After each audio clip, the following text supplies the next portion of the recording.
Dengan tidak sengaja dikalahkannya Demon Prince, Rio memang gagal mendapatkan batu sihir milik Pangeran Iblis. Namun ia memastikan bahwa batu sihir dari 3 pengikutnya masih utuh di tubuh mereka yang tak berkepala. Setelah memastikan hal itu, ia berjalan menghampiri Abel. Rasa lega dan syukur begitu jelas dari Abel karena nyawanya berhasil diselamatkan. Meski ia mencoba merendahkan jasanya, Rio tetap menerima ungkapan terima kasih itu dengan cara sederhana, bahkan menyinggung soal janji kecil yang bisa ditebus dengan santapan bersama. Suasana menjadi lebih cair, seolah beban pertempuran tadi sedikit terangkat. Namun, tak lama kemudian, rombongan Crimson Sword bersama Arthur mendatangi Abel. Rihya langsung memeluk Abel erat. Tangisnya pecah setelah menahan ketakutan dan kekhawatiran yang begitu lama. Sementara itu, Warren berdiri di dekat mereka sambil menggendong Lin yang masih tak sadarkan diri. Arthur lalu memperkenalkan diri sebagai penasihat tim penelitian Biro Penyihir Kerajaan dan dengan penuh hormat ia membungkuk pada Rio, mengucapkan terima kasih atas pertolongan yang datang tepat waktu. Rio menjawab dengan santai, mengakui bahwa alasannya datang hanya karena diminta oleh Natalie dari pihak Biro. Meski begitu, dalam hati ia pun sadar bahwa situasi ini jauh melampaui perkiraan siapapun. Pandangannya kemudian tertuju pada mayat-mayat yang berserakan. Para peneliti Universitas Pusat yang tewas terbakar atau kehabisan energi sihir. Arthur mengakui bahwa dirinya tidak cukup kuat untuk mencegah tragedi itu. Karena tidak mungkin membawa pulang jasad mereka, diputuskan bahwa kenang-kenangan atau barang pribadi para korban setidaknya harus diselamatkan untuk diserahkan kepada keluarga mereka. Setelah itu, Abel mengajak Rio untuk mengumpulkan batu sihir para iblis yang gugur. Ia bahkan berniat membagikan sebagian hasil penjualan kepada keluarga para korban. Rio dalam hati menganggap hal itu bukanlah sikap khas seorang petualang, sebab biasanya mereka lebih memilih menghabiskan hasil rampasan dengan liar demi menghormati kematian rekan-rekan mereka. Namun karena Abel adalah temannya, ia menahan diri untuk tidak mengucapkan sindiran itu. Ketika melihat medan pertempuran yang dipenuhi makhluk aneh yang tumbang, Rio menyadari sesuatu dari ucapan Abel. Ia baru sadar bahwa makhluk itu disebut sebagai Devils, iblis yang berbeda dari Akuma. Hal ini mengejutkannya karena selama ini diyakini bahwa sudah berabad-abad lamanya tidak ada Devils yang muncul di Provinsi Tengah. Bahkan catatan resmi pun tidak menyebutkan keberadaan mereka. Rio teringat pada pertempurannya melawan Leonor, sang Akuma, yang mampu menghancurkan kota Lun jika saja pertarungan itu tidak dibatasi di dalam ruang khusus. Ia juga mengingat pengamatannya di lantai 39, tempat ia menemukan sesuatu yang aneh seperti penghalang cacat, mirip dengan struktur subruang yang pernah muncul di Lun. Namun karena terlalu sedikit informasi yang tersedia, ia memutuskan untuk tidak terlalu memikirkannya. Tidak lama kemudian, para penyihir kerajaan yang sempat pingsan mulai sadar kembali. Mereka segera mengumpulkan barang-barang milik korban. Sementara Rio bersama Crimson Sword dan Arthur mulai mengambil batu sihir para Devils. Anehnya, batu sihir itu berwarna hitam, sesuatu yang belum pernah ditemui sebelumnya. Arthur, yang memiliki pengalaman paling banyak, mengaku bahwa ini adalah pertama kalinya ia benar-benar memegang batu sihir Devil. Namun, ia juga mengingat kembali masa mudanya ketika ia pernah berhadapan dengan makhluk semacam itu di Provinsi Barat, meski akhirnya ia tidak mampu mengalahkannya. Rio mencoba menganalisis hal itu. Normalnya, warna batu sihir menandakan atribut elemen, merah untuk api, biru untuk air, dan seterusnya. Jika batu itu hitam, mungkinkah artinya atribut kegelapan? Namun ia ingat, 3 iblis tadi justru menggunakan panah api, yang membuat teka-teki itu semakin sulit dipahami. Ria kemudian menambahkan bahwa sudah lebih dari 200 tahun sejak terakhir kali Devils tercatat muncul di Provinsi Tengah. Bahkan catatan di kuil sekalipun tidak lagi menyimpan informasi tentang mereka. Kenyataan ini semakin menegaskan bahwa pertemuan kali ini adalah anomali yang berbahaya, sesuatu yang bisa mengguncang keseimbangan seluruh wilayah. Di sisi lain, para petualang nampak sedang membicarakan fenomena misterius tentang kemunculan para iblis yang bisa terjadi kapan saja tanpa peringatan. Hal itu bahkan menimbulkan perdebatan di kalangan organisasi kuil yang berencana meneliti kemungkinan kaitannya dengan sihir ruang dan juga waktu. Rio teringat bahwa menurut pengetahuan sebelumnya, Sihir terbagi dalam elemen api, air, angin, tanah, cahaya, dan kegelapan, serta non-elemen. Namun tidak pernah disebutkan adanya sihir ruang dan juga waktu. Abel lalu menjelaskan bahwa sihir tersebut memang ada, dan dua jenis yang paling terkenal adalah infinite storage serta transfer dengan fungsi sesuai namanya. Rio tampak bersemangat membayangkan kegunaannya.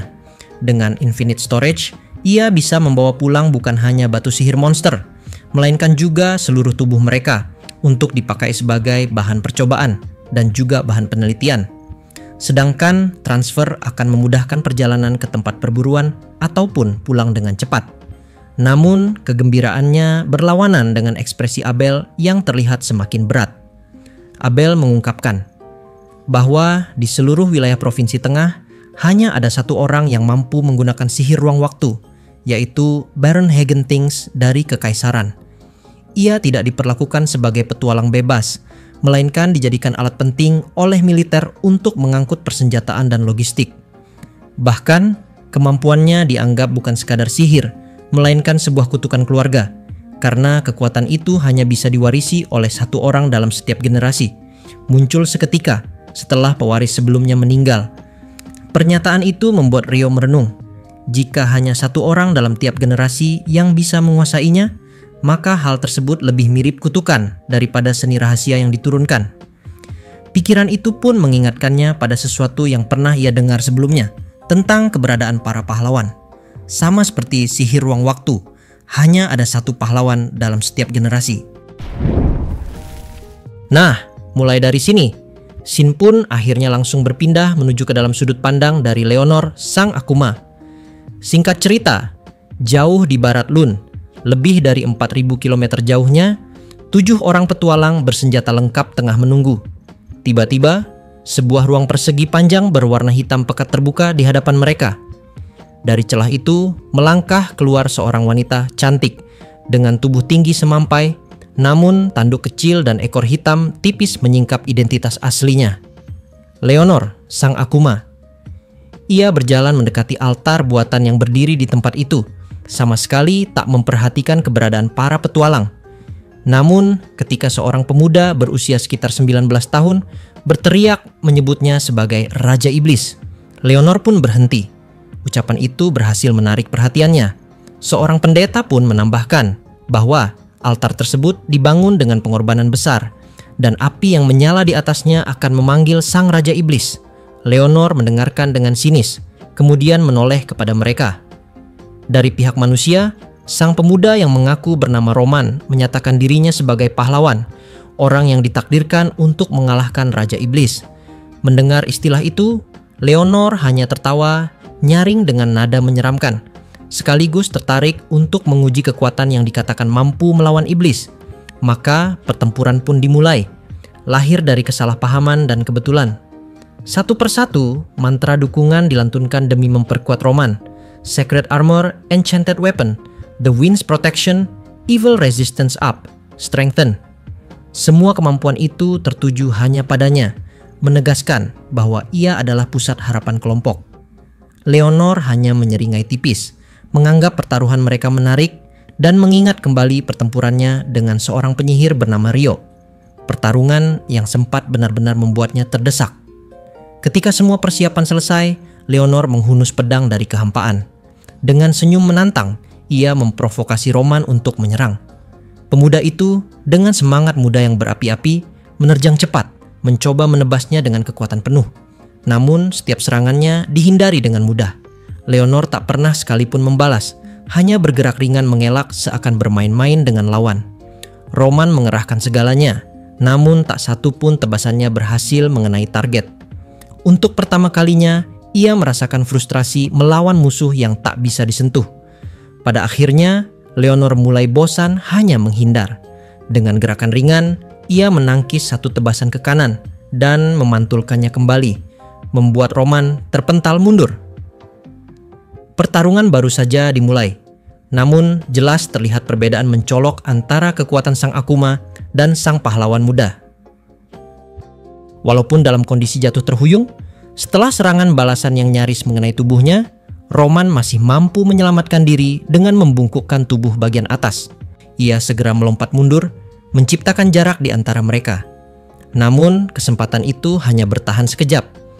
Leonor, iblis berwujud wanita menawan itu, menutup jarak dalam sekejap mata. Gerakannya cepat, hampir mustahil ditangkap mata biasa. Dalam satu tusukan sederhana, pedangnya menembus perut sang pahlawan. Roman tertegun, tubuhnya membeku karena rasa sakit yang tiba-tiba merobek dirinya. Serangannya yang penuh keyakinan justru berbalik menjadi bumerang.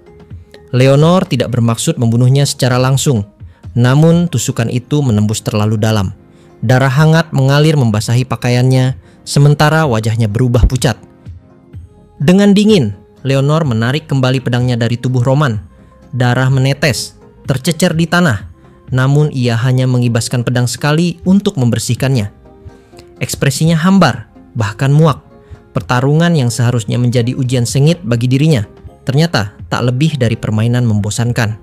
Sambil melangkah menjauh dari tubuh sang pahlawan yang masih berusaha berdiri, Leonor menatap lurus ke arah altar buatan yang berdiri tidak jauh dari sana. Di atas altar itu terdapat sebuah kristal suci, sebesar kepala manusia, berkilau bagaikan cahaya surgawi. Pandangannya berubah sedikit lebih lembut, kagum pada keindahan permata suci itu. Ia mengangkatnya dengan tangan kanan, dan dalam sekejap, kristal tersebut lenyap, terserap ke dalam dirinya. Namun, sebelum ia bisa melangkah lebih jauh, tubuh Roman yang terluka parah kembali bergerak. Dengan bantuan sihir penyembuhan sang pendeta, pahlawan muda itu berhasil bertahan. Tubuhnya gemetar, wajahnya pucat, namun ia berdiri tegak. Leonor menoleh, menatapnya dengan tatapan merendahkan, namun tidak sepenuhnya tanpa rasa hormat. Ia menegaskan bahwa dirinya bukanlah Raja Iblis, melainkan sesuatu yang berbeda. Bagi manusia, kekuatan sebesar itu memang hanya bisa dikaitkan dengan Raja Iblis. Namun, Leonor dengan ringan menolak anggapan itu. Ia bahkan menyinggung pertempuran lamanya melawan Rio, manusia yang pernah membuatnya terdesak, bahkan terpotong-potong dalam pertarungan yang luar biasa. Kenangan itu menimbulkan senyum tipis di wajahnya, seolah pertempuran dengan Rio jauh lebih berarti daripada duel singkat dengan sang pahlawan. Roman, meski masih berdiri, akhirnya tersadar akan kenyataan pahit.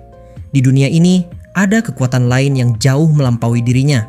Leonor menegaskan hal itu dengan dingin. Bila seorang pahlawan tidak mampu menjadi yang terkuat di antara manusia, maka gelar itu tidak ada artinya. Kata-kata terakhir itu menjadi cambuk bagi Roman. Ia harus tumbuh, harus berkembang, karena masih ada manusia lain yang kekuatannya ribuan kali lipat lebih besar darinya. Tanpa memperdulikan lagi para petarung muda itu, Leonor melangkah kembali masuk ke dalam gerbang hitam. Saat sosoknya lenyap, gerbang itu pun menghilang bersamaan dengannya. Yang tertinggal hanyalah altar yang kini kosong, tanpa kristal sucinya. Di sekitarnya, rombongan pahlawan berdiri dalam diam, dengan rasa hampa, getir, dan kesadaran pahit bahwa mereka baru saja menghadapi sesuatu yang berada jauh di luar jangkauan mereka. Shin pun kini kembali menuju ke dalam sudut pandang dari Rio. Singkat cerita, setelah rombongan dari Rio sudah keluar dari dalam dungeon level 40 itu, maka di pintu masuk dungeon, para pemimpin seperti Guildmaster Hugh dan Profesor Besar Christopher Blatt dari College of Magic menunggu kepulangan rombongan Abel. Begitu Rio mengalahkan Pangeran Iblis, penghalang di lantai 40 lenyap, memungkinkan transmisi data kembali ke permukaan sehingga mereka tahu rombongan selamat. Hugh menyambut dengan pesta makanan dan minuman, meski dalam hati ia diliputi rasa syukur dan kelegaan mendalam karena Abel selamat. Hugh sempat menegur Rio karena nekat menerobos penjagaan dan masuk sendirian. Namun Arthur membelanya dengan mengatakan mereka semua bisa selamat berkat Rio. Akhirnya Hugh melunak, meski berjanji akan bicara lagi dengan Rio nanti. Di dalam tenda, Arthur menjelaskan seluruh kejadian di lantai 40. Mereka dipindahkan tiba-tiba berhadapan dengan 50 iblis, 3 iblis kuat, dan seorang pangeran iblis. Arthur menegaskan bahwa tanpa Rio, mereka pasti sudah musnah. Apalagi di dalam praktiknya, bahkan Abel pun nyaris saja terbunuh. Ia menceritakan bagaimana Rio menembus dungeon dari atas, sesuatu yang mustahil dilakukan penyihir manapun, dan langsung membunuh Pangeran Iblis serta bawahannya dalam sekejap. Hugh terkejut luar biasa, namun akhirnya sepakat dengan Arthur. Yang terpenting adalah memastikan Rio tetap menjadi teman Abel, sehingga tak berbalik melawan kerajaan. Atau dengan kata lain, pihak kerajaan dan para petinggi sekarang sudah sepakat, yaitu mereka tidak boleh memusuhi Rio. Jadi, tidak peduli apapun yang mereka lakukan, menjadi lawan dari Rio adalah pantangan nomor 1 bagi kerajaan. Berdasarkan hal tersebut, mereka pun kini memutuskan untuk tidak mencatat nama Rio dalam laporan resmi, agar dia terhindar dari perebutan kekuasaan dari para kaum bangsawan. Karena menurut mereka, lebih baik Rio dibebaskan seperti sekarang tanpa perlu terlibat dengan sistem politik licik para petinggi. Nah, keesokan harinya, Rio berlari pagi di luar kota. Meski sudah sarapan, ia merasa gelisah sejak pertempuran kemarin, sehingga memilih berlari untuk menenangkan diri. 3 temannya ikut, namun satu persatu menyerah karena tak sanggup mengikuti stamina Rio. Hanya Niels yang bertahan meski tersengal-sengal, sementara Rio tetap melesat jauh ke depan. Sore harinya, perut kosong dan langkah letih membawa Rio menelusuri jalan-jalan kota Lund. Ia sudah melewati banyak restoran, tetapi tak satu pun benar-benar menggugah seleranya. Hingga akhirnya, sebuah aroma menggoda dari rempah-rempah, kardamom, ketumbar, dan bumbu lain yang berpadu sempurna menariknya masuk ke sebuah restoran sederhana dekat gerbang timur. Saat membuka pintu, suasana tenang menyambutnya. Jam makan siang telah berlalu. Hanya ada satu pelanggan di dalam. Seorang wanita elf berambut pirang keperakan dengan mata hijau jernih yang segera menoleh ke arahnya. Tatapan itu hanya berlangsung sesaat, namun cukup untuk membuat Rio sedikit tertegun. Elf itu, Shera, menyapanya dengan ramah, lalu dengan santai mengisyaratkan agar ia duduk di sebelahnya. Gerakannya sederhana, hanya mengangkat tangan sambil tetap menyuap kari ke mulutnya. Tetapi entah kenapa seolah ada daya tarik yang membuat Rio menurut tanpa berpikir panjang. Ia pun duduk dan dari sanalah percakapan mereka dimulai. Obrolan yang awalnya ringan tentang makanan, tempat tinggal, dan status Rio sebagai petualang perlahan menjadi semakin akrab. Shera tampak terkesan mengetahui bahwa Rio telah mendaftar sebagai petualang peringkat D. Dengan penuh keyakinan, ia bahkan mengatakan bisa melihat kekuatan Rio hanya dari penampilannya. Bagi Rio, itu adalah pujian yang jarang ia dengar, hingga membuatnya agak canggung. Ketika pesanan datang, aroma kari Jepang yang hangat dan familiar memenuhi indera Rio. Suapan pertama saja sudah cukup untuk membuatnya larut dalam nostalgia, seakan ia kembali ke tanah airnya. Sementara itu, Shera dengan ceria memesan porsi kedua tanpa ragu. Lalu dengan wajah memerah, buru-buru menjelaskan bahwa elf memiliki metabolisme cepat. Meski jelas-jelas ia malu dituduh rakus, Rio hanya menanggapinya dengan senyum tenang. Di antara aroma kari, percakapan sederhana, dan tawa kecil yang muncul tanpa disadari, tercipta suasana yang hangat dan alami. Tidak ada formalitas, tidak ada jarak, hanya 2 orang yang kebetulan bertemu, lalu saling menemukan kenyamanan satu sama lain. Setelah piring mereka kosong dan rasa puas terukir di wajah, keduanya membayar tagihan masing-masing. Bersama-sama mereka keluar dari restoran, melangkah berdampingan ke jalan kota. Rio sempat melirik papan nama restoran itu, seolah ingin mengingatnya baik-baik, karena di tempat sederhana inilah pertemuan tak terduga dengan Shera terjadi. Momen itu mungkin tampak biasa bagi orang lain, namun bagi Rio, ia tahu pertemuan ini akan meninggalkan jejak. Ada sesuatu pada diri Shera, entah senyumnya, tatapannya, atau caranya bersikap, yang membuat suasana hari itu terasa berbeda. Pertemuan mereka bukan sekadar kebetulan, melainkan sebuah awal yang akan memberi warna baru pada perjalanan hidupnya. Nah, part ke-9 selesai sampai di sini cuy. Untuk bagian yang selanjutnya, isinya adalah pertarungan menarik antara 2 orang pasangan bucin, yaitu duel adu pedang dari Rio dan juga Shera. So, bagi kalian yang penasaran, maka nantikan terus ya update video selanjutnya besok.